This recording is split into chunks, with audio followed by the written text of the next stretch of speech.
आओ जाने क्लैमीटर के जरिए एसी में गैस है या नहीं ये कैसे पता चल जाता है। देखिए, आप देख रहे हैं मेरे पास एक क्लैमीटर है जो कि मैंने स्टेबलाइजर की एक वायर में लगाया हुआ है और यहाँ पर 1.8 एम्पियर मेरे को इसमें दिखाई दे रहे हैं। ये डाइकिन का इन्वर्टर एसी है और इसके 4.87 एम्पियर है। जैसे कि आप आउटडोर पे देख पा रहे हो यहाँ पे 4.87 एम्पियर है, पर हमारा जो एसी यूज कर रहा है 1.7 एम्पियर यूज कर रहा है। और आप यहाँ पर देख रहे हैं जैसे कि मैं कॉइल पे हाथ लगा रहा हूँ तो ये बिल्कुल ठंडी नहीं हो रही है। इसमें एक दो पाइप ना के बराबर ठंडे हो रहे हैं, बिल्कुल हल्के से। इसका मतलब यह है कि मैक्सिमम गैस एसी से निकल चुकी है और थोड़ी बहुत गैस इसके अंदर बची है, जिसकी वजह से क्या है, ये पाइप जो है ये एक दो लाइन इसमें ठंडी हो रही है, इसलिए रूम ठंडा नहीं हो रहा और एम्पियर इसके कम चले गए हैं। तो ऐसे पता चल जाता है एसी के अंदर गैस है या नहीं।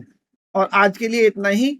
मिलते हैं अगली वीडियो में। एसी से जुड़ी जानकारी के लिए चैनल को लाइक करें, शेयर करें, सब्सक्राइब करें। जय हिंद।